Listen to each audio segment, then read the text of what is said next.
నేడు ఉదయం 10 గంటలకు ఎన్డీఏ భాగస్వామ్య పక్షాల ఫ్లోర్ లీడర్ల సమావేశం జరగనుంది. ఈ సమావేశంలో ఆపరేషన్ సింధూర్పై పార్లమెంటులో చర్చ సందర్భంగా అనుసరించాల్సిన వ్యూహంపై ప్రధానంగా చర్చించనున్నారు. విపక్షాల ఆరోపణలను సమర్థవంతంగా తిప్పికొట్టాలని ప్రధాని నరేంద్ర మోడీ ఇప్పటికే సూచించారు.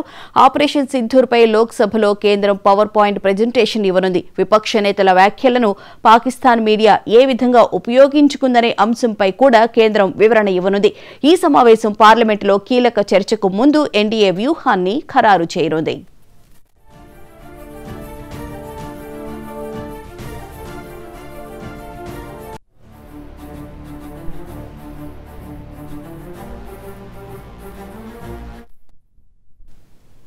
బీహార్ రాష్ట్రంలో ఎన్నికల జాబితాల ప్రత్యేక సవరణ ప్రక్రియపై దాఖలైన పిటిషన్లపై సుప్రీంకోర్టు నేడు కీలక విచారణను ప్రారంభించనుంది. జూన్ 24న ఎన్నికల సంఘం ప్రారంభించిన ఈ ఎస్ఐఆర్ ప్రక్రియ రాష్ట్ర అసెంబ్లీ ఎన్నికల ముందు ఓట్ల గుర్తింపు పత్రాలను ఇంటింటికి తిరిగి పరిశీలించి ధృవీకరించేందుకు ఉద్దేశించింది. అయితే ఈ ప్రక్రియ పౌరులపై అన్యాయంగా భారం మోపుతుందని, తమ పౌరసత్వాన్ని నిరూపించుకోవాల్సిన అవసరం ఉందని పిటిషనర్లు ఆరోపిస్తున్నారు. ఇది భారత రాజ్యాంగంలోని ఆర్టికల్ 14, 19, 21 హక్కులను ఉల్లంఘిస్తుందని, ఓటర్ల తొలగింపు సహజ న్యాయ సూత్రాలను ధిక్కరిస్తుందని స్వరాజ్ పార్టీ సభ్యుడు యోగేంద్ర యాదవ్ వంటి కార్యకర్తలు సుప్రీంకోర్టులో పిటిషన్ దాఖలు చేశారు.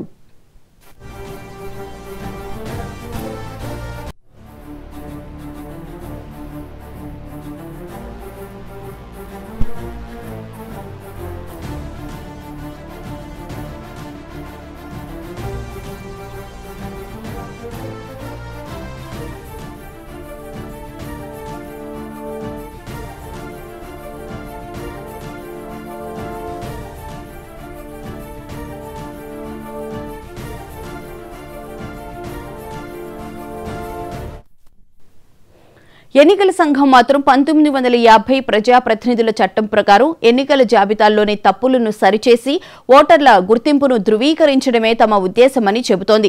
అయితే 2023లో జరిగిన ఒక అధ్యయనం ప్రకారం ఇటువంటి సవరణలు తరచూ బలహీన వర్గాలపై ప్రభావం చూపుతాయని, ఓటింగ్ హక్కులపై ప్రశ్నలు లేవనెత్తుతాయని తెలుస్తోంది. ఈ కేసులో సుప్రీంకోర్టు ఇచ్చే తీర్పు బీహార్తో పాటు దేశవ్యాప్తంగా ఎన్నికల ప్రక్రియలపై కీలక ప్రభావాన్ని చూపనుంది. ఈ విచారణ ఫలితాల కోసం అందరూ ఆసక్తిగా ఎదురు చూస్తున్నారు.